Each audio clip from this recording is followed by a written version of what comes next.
Next step is to get our outside pockets prepared. So I have my fabric 2 strip, which is 2 by 8, and I have my outside pocket fabric, which I chose this fabric, and this is 8 by 12 and a half.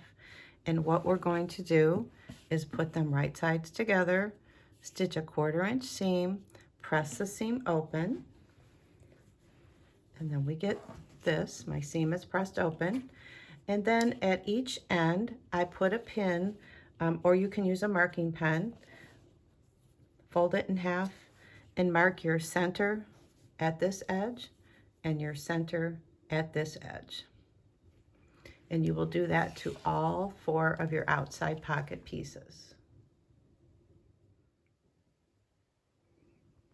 So let's attach our zipper to the pocket. So at this end of the pocket, the end without the extra strip, we're going to place our zipper right side up, and we're going to align my center mark here with my center mark on my zipper, and we'll just put our raw edges together.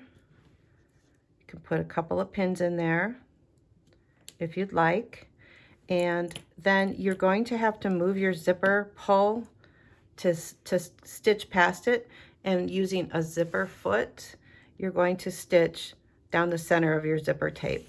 I did make a mark on mine, so hopefully you can see what I'm talking about. We're going to start up here, do a little back stitch, and stitch all along the center of the zipper tape, and do a back stitch at this end as well.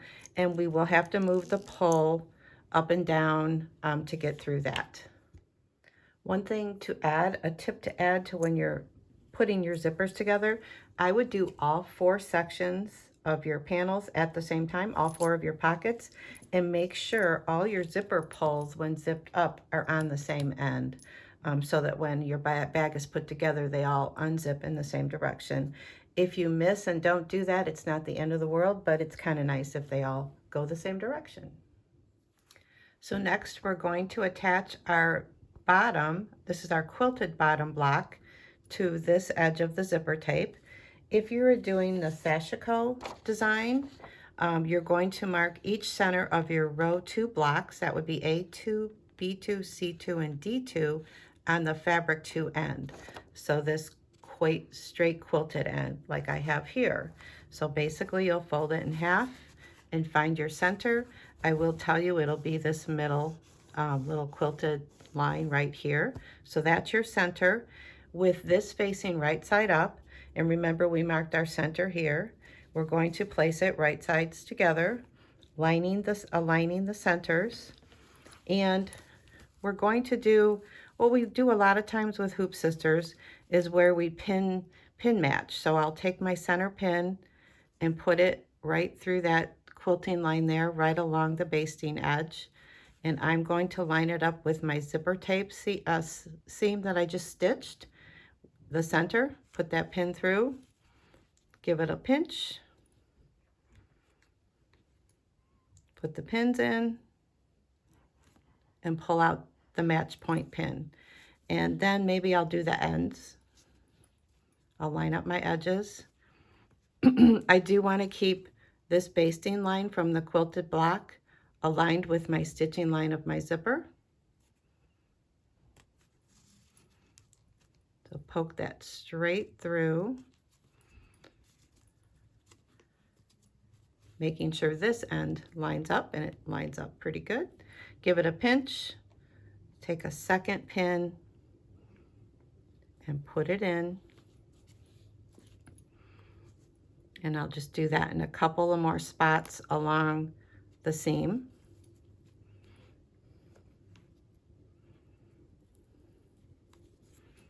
And I'll do this end. And of course, when I'm doing this, the zipper pull will probably get in the way. So we'll just have to stop halfway through in the sewing, move the pull in so we can get around it. So this end, I'm going to, again, I'm going to try to line up these edges and also this basting line with my stitch line on my zipper. So I'll poke that in, peek inside, make sure it goes into that zipper stitch line there. Give it a pinch. These edges are lined up pretty good. Put in a second pin. And then I'll place one more in here.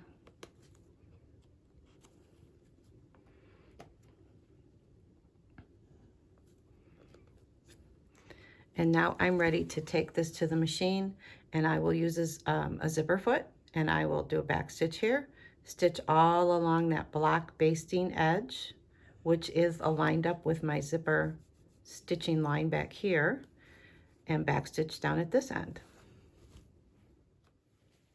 Here's the stitching line we just did, and now we're going to flip this up and over and take it to the iron, press it this way, press this side this way, and then we will do a top stitch. I'm going to use the same thread that I used in my quilting line, and I'll set my machine for a triple run line stitch and make it as long as possible, and I will do a top stitch right along here.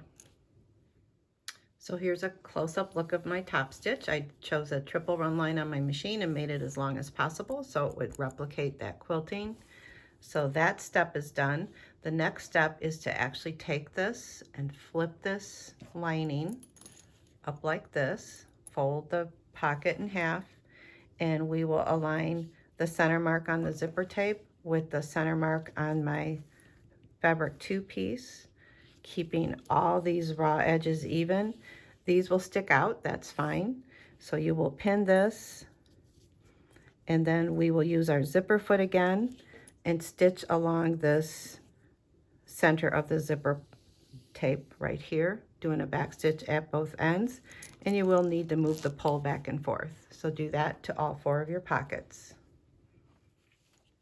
So I've stitched across the top of my zipper tape, and you can see we now have a beautiful lined pocket. The next step is to baste the sides together, and just to save yourself a step, you could go ahead and do that with your water-soluble thread in the needle. And I would also put in the bobbin a thread that's going to show. So like right now I've got this aqua thread in my bobbin. So if I put my water-soluble thread in and I stitch right along that embroidery machine basting stitch, which is the outside of my block, it'll hold my 2 pieces together for me to finish the construction. And it'll also allow me to see a stitching line back here so that when I sew my panels together, I'll be able to know where my stitching line is. So I highly recommend you do that. And using the water-soluble thread in the needle is important so that when you sew your panels together, and if you have a little bit of stitching showing here, you can just get it out with a little bit of water. So hopefully you can see the water-soluble stitching line. Maybe you'll be able to see both, one from the embroidery machine and one from me just basting my pocket edge. And on the back side, I've got the darker thread in there. This will really help me out when I join my panels together. Last step, almost the last step in putting our panel together, is to take the top. So if you're using the sashiko, you may want to refer to your layout instructions, and you'll put the top with your fabric 2 facing together. Put this right side to the top of the zipper. You'll align your centers and align your ends and pin along your block basting stitch, matching it to your zipper tape, just like I did on the previous end, and you'll go ahead and stitch that seam. Here's the seam we just stitched. So we'll flip it out, we'll give it a good press, and we'll repeat that triple run line top stitch right along this edge here, and do 4 of these, and then you're ready to assemble your bag.